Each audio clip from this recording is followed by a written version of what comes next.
प्रणाम साथियों। आज मैं आपके समक्ष महात्मा बुद्ध के जीवन से जुड़ी हुई एक कहानी हंस की प्राण रक्षा की आपके समक्ष रखना चाहता हूँ।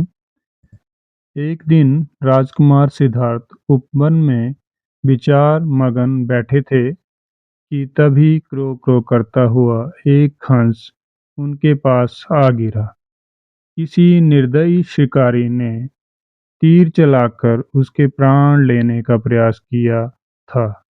राजकुमार ने दयावश उसके पंखों में लगा तीर निकालकर घाव धोया और उसे जल पिलाया। जल पीकर जैसे हंस के प्राण लौट आए, इतने में ही शिकारी दौड़ता हुआ वहां पहुंचा।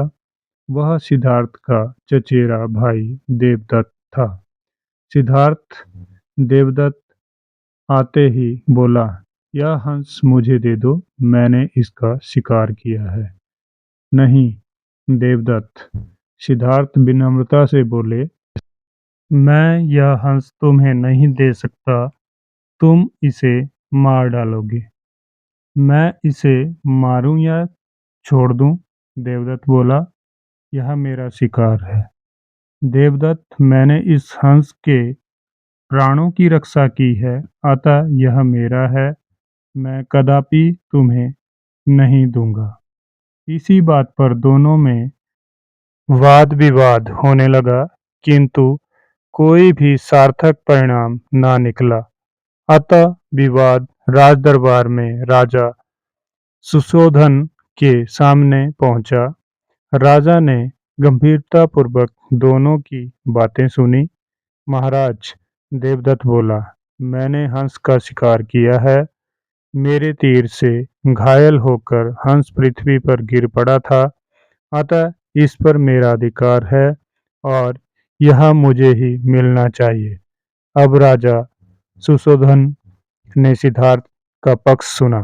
महाराज, सिद्धार्थ ने कहा, यह हंस पृथ्वी पर मरण आसन अवस्था में पड़ा हुआ था। यदि मैं इसके पंखों में से तीर निकालकर इसका उपचार न करता तो संभवतः यह तभी प्राण त्याग देता।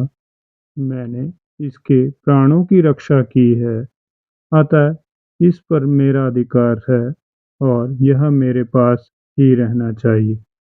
राजा ने इस विवाद पर दरबारियों के विचार भी सुने।